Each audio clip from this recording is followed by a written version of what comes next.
Let's get right into it. We are breaking down the Q4 FY26 financial results and strategic transformation for Wheels India Limited.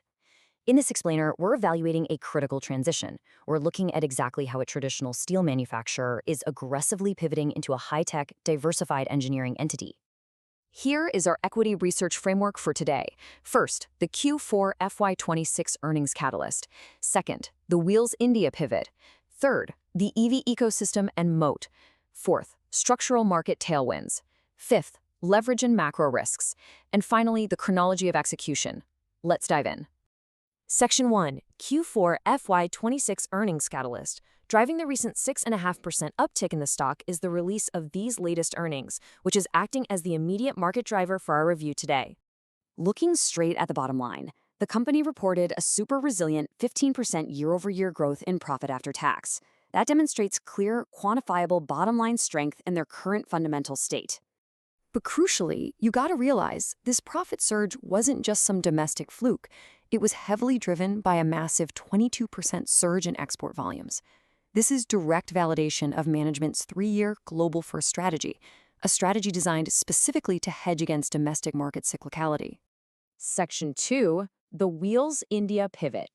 To properly contextualize these earnings, we really need to examine the broader strategic transformation management has initiated to move up the value chain. It's created a real dichotomy in their business model right now. Wheels India is aggressively transitioning away from its historical identity as a domestic-heavy, traditional steel wheel manufacturer. The target state? A global-first ecosystem focused entirely on high-tech, diversified engineering. Breaking down this portfolio transformation, we're seeing a strategic, intentional reduction in reliance on commoditized tractor wheel rims. That's a legacy segment that's highly vulnerable to rural agriculture cycles.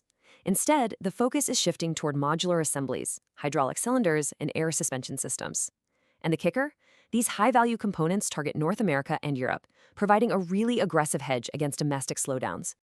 Section 3, EV Ecosystem and Moat. Deep integration is absolutely key here. This product evolution has allowed the company to establish a robust competitive moat by deeply integrating into the rapidly expanding EV supply chain. Before we look at the margins on these new products, let's just quickly define our terminology. Understanding basis points, or BPS, is essential to evaluating the profitability here. Just keep in mind 100 basis points equals a 1% shift in margins. Okay, moving on. The recent commissioning of their advanced casting plant in Tamil Nadu is entirely focused on lightweight aluminum wheels. And honestly, the impact is massive. This capacity unlocks margins that are an impressive 300 to 400 basis points higher than their legacy products. They are literally positioning themselves as a direct beneficiary of India's green mobility transition. And this structural moat is fundamentally reinforced by their TVS Group lineage. You can't overlook this. This corporate backing provides the superior access to capital and the established manufacturing excellence that's strictly necessary to secure and maintain lucrative contracts with massive global OEMs like Caterpillar and John Deere. Section 4, Structural Market Tailwinds. Let's talk about the bull case. We can identify several structural tailwinds currently accelerating the company's top-line and bottom-line growth. Central to this bullish thesis are the benefits derived from the Indian government's PLI, or Production-Linked Incentive Scheme. These financial incentives are now actively flowing right through to the company's net earnings, providing a very tangible structural tailwind over the next 3 years. We are also tracking exponential demand from the premium passenger vehicle and EV sectors.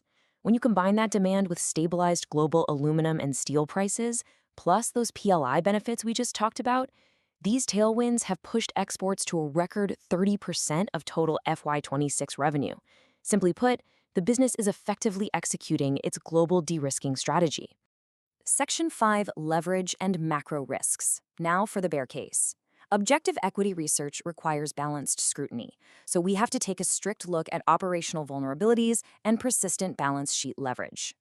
Here are the core risks you absolutely need to watch. First up, a persistently high debt-to-equity ratio leaves the balance sheet highly sensitive to interest rate fluctuations. That limits their ability to execute aggressive inorganic expansion. On the operational side, casting and forging units remain highly vulnerable to volatile energy costs. And finally, those legacy steel segments, they are facing intense ongoing margin pressure from low-cost Chinese imports in the aftermarket space. Adding to those operational pressures is a distinct macroeconomic risk. A broader global economic slowdown in key target regions, specifically the Eurozone, poses a direct and immediate threat to the aggressive export growth trajectory they are relying on for their earth mover and construction equipment segments. If the Eurozone slows, that segment definitely feels the pinch. Section 6, Chronology of Execution. Tracking the historical timeline gives us absolute clarity on management's actual ability to deliver on these long-term strategic targets. Let's see how this builds year over year. From the FY24 pivot toward EV components, straight through a strict operational consolidation phase in FY25 that focused heavily on debt reduction, management has successfully executed their roadmap. That disciplined execution is exactly what led to the FY26 double-digit growth and those record export numbers we discussed earlier. Looking forward, guidance remains highly aggressive. Management recently highlighted a 22% increase in export orders and announced plans to literally double their highly profitable air suspension capacity by FY28. Their CapEx is heavily focused on chasing continued double-digit growth in the passenger vehicle segment.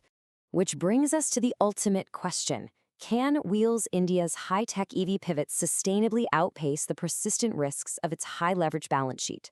Can this structural margin expansion and global diversification consistently offset the vulnerabilities of their debt load in a volatile macroeconomic environment? That is the critical balance you must monitor as this strategic transformation unfolds.